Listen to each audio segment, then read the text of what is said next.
Hello, my people, roofers, contractors, service providers, everyone in the group.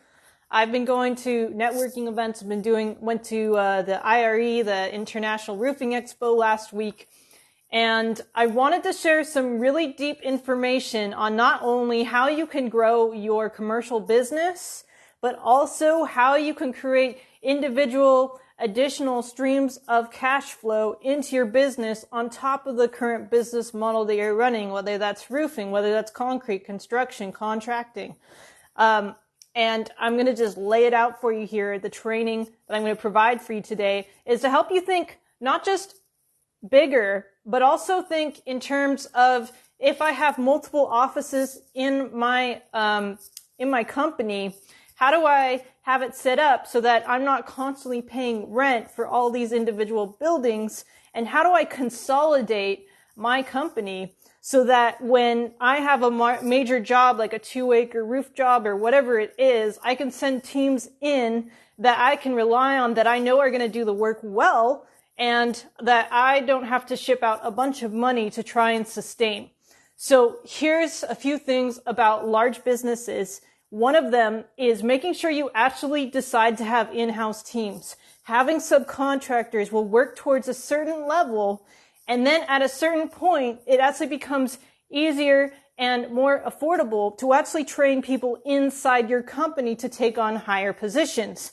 Now, we don't want to Bob. I don't know if you guys have heard the story about Bob, but Bob worked for multiple different commercial roofing companies, and he was, pulled up into higher management positions just by being there the longest in the company. And because he was the longest there in the company, he didn't have the certifications, and he actually was very, very good at delegating all of his work to other people in the company.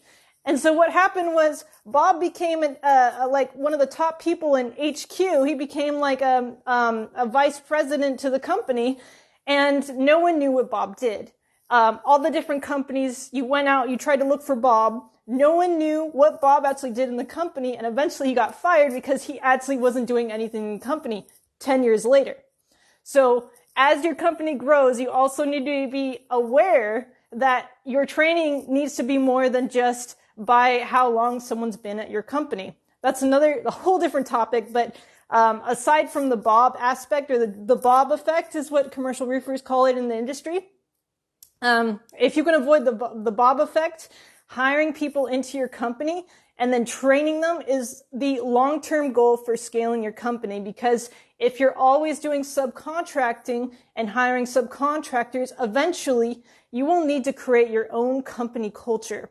And so what is company culture? Well, you want to have the same values. Everyone working for you and under you in your company needs to share core values. So how do you create core values? One core value is trust, company trust. Making sure that the customers are satisfied, making sure that you do good work, making sure that you value quality, you value family, you value honesty.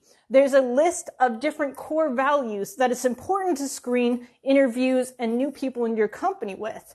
Because if you don't have core values and you don't share that with your team, at some point, someone in your company is going to do something completely opposite to your company's core values. So as you grow into the multi-millions, as you grow into multiple different buildings and offices, you want to focus on creating that company culture right now. And that can be done very, very easily. I suggest creating team chats with everyone in your company and talking about the values that you want your company to instill in your customers, in new hires, and in current employees and team members. So creating that company culture right now, you can do it right now, and it'll start to have an effect on the type of customers you attract into your business as well. So all of that being said, here are some ways to get into the multi-millions through networking. And one of those is I actually am connected with the real estate industry. I'm actually connected with real estate investors and real estate investing people that invest into real estate pools. Now, let me ask you this.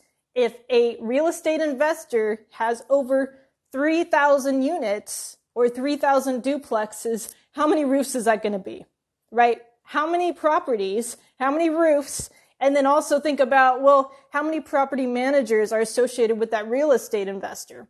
And so if you really want to play the big game where you go out, you have your team do all the sales, and then you're out there making these big meetings with these people, you want to make friends and network with real estate investors who have units, who are looking for contractors that do not necessarily an affordable price, but someone that does the work to code, that helps make the building last, that takes care of every customer, and that can be relied upon consistently for maybe multiple states. And so getting into the real estate investor market as a roofer or contractor is another way to up-level the type of playing field that you're playing at. Now, on top of real estate investors will work with other companies. One of those is going to be property management. And so how many property management companies do you think need roofers or contractors or construction workers to work on these buildings? And then out of those, how many do you think have a roofer or a contractor in their pipeline that they do every single job for? The answer is maybe some of them already have that, but not for every single location. And so let's say, for example, you meet a property manager and they have someone for all these other states, but they don't have one in New Jersey, or they don't have one in New York, or they don't have one in Dallas, Texas, wherever it is. Create a relationship like, hey, I can take care of all your jobs in Dallas. I can take care of all the roofing needs in Dallas for your, for all the buildings that you're connected with as a property manager. And through that relationship, you can over-deliver on that relationship. You can help them sort out their buildings. And ultimately, if you take care of that, let's say a property management company is in the multi-millions and they have over 50,000 buildings in just one state that you take care of, that is playing high. Now, for these relationships, it may take a while to build them. It might take a while to close the initial contract, the initial deal with this company. But imagine that one contract can land you 50,000 jobs. This is the bigger game on top of just your normal sales, on top of your normal prospecting, on top of what you're already doing.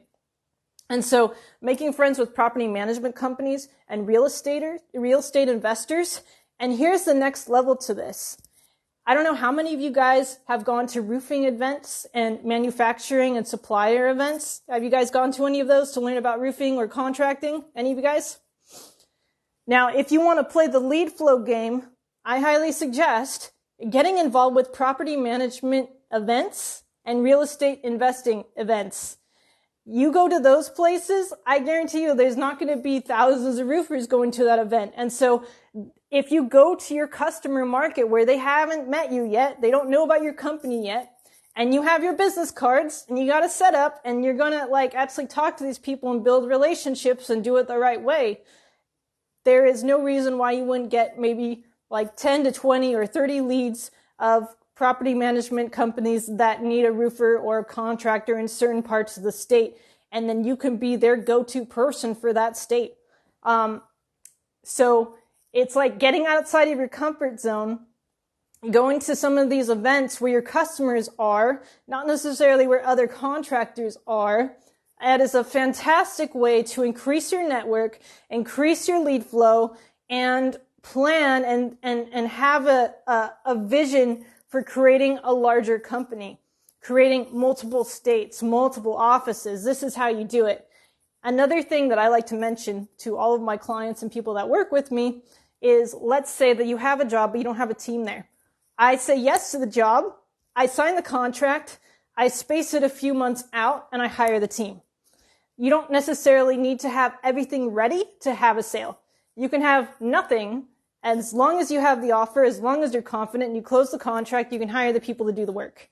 That is always my game plan for any kind of sale. Is you don't necessarily need to have X, Y, Z, and Z to be able to have a sale and have a contract in place and then do the job a few months out. It's completely fine. It's a great way to do it.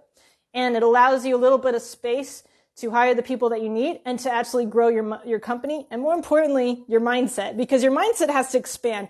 To imagine that you have multiple offices in different states, for some of you that's an easy thing. For some of you that might be a little bit more challenging. And so to up-level your cap on your mindset and then up-level what you're doing in your company, they both got to match. Another thing as well is, let's say you have an office, let's say you're paying rent, let's say you have a landlord. right? That's where office expenses can get really kind of tricky. So what's another way to have an office that pays for itself and also generates cash flow? Well, one of them is owning the building or investing in a property with other people that also need offices and having a commercial building where there's multiple offices, the other people are paying you rent or a portion of the rent, and your office is there without rent. If you can do that for multiple offices and actually get into real estate investing and actually get into the real estate market, that's going to way to save a lot of money in the long run for having multiple offices in different states.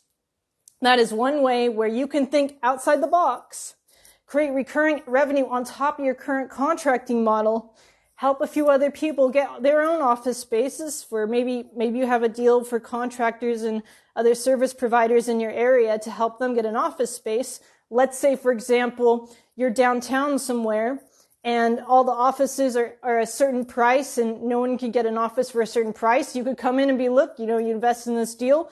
We have the office here. This is what your payouts are. You can literally have offices, own them, and then not have to pay rent. And then you can use that as a tax write-off. You can also use that as a refinancing option. There are so many different things that you can do with real estate as an asset when you plan ahead. And so that is the next level for commercial contractors, roofers, service providers, is to think even bigger than what you're currently thinking. So those were several of the trainings I wanted to share with you today. If you guys have any comments or questions, I'd love to be able to answer those.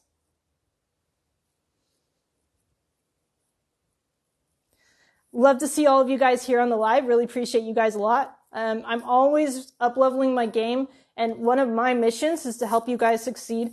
No matter what size your business is, no matter who you are, no matter where you are, my goal is to help all of you guys succeed in your business and also in your personal development and with all your teams. Like, I want to see you guys succeed. That's part of the reason that I created this group. So with all of that being said, if you guys want to get into real estate investing, you guys want to learn about the different types of markets, happy to share some knowledge with you on that. You're welcome to comment below or send me a private message. Would love to be able to answer any questions you guys have on this. This is what I teach my clients as well. I'm always teaching them how to up-level what they're doing and also help them place the right people into their business. Because to be honest, you're not going to be able to do these big deals or go to these events and things like that if you don't have a solid team.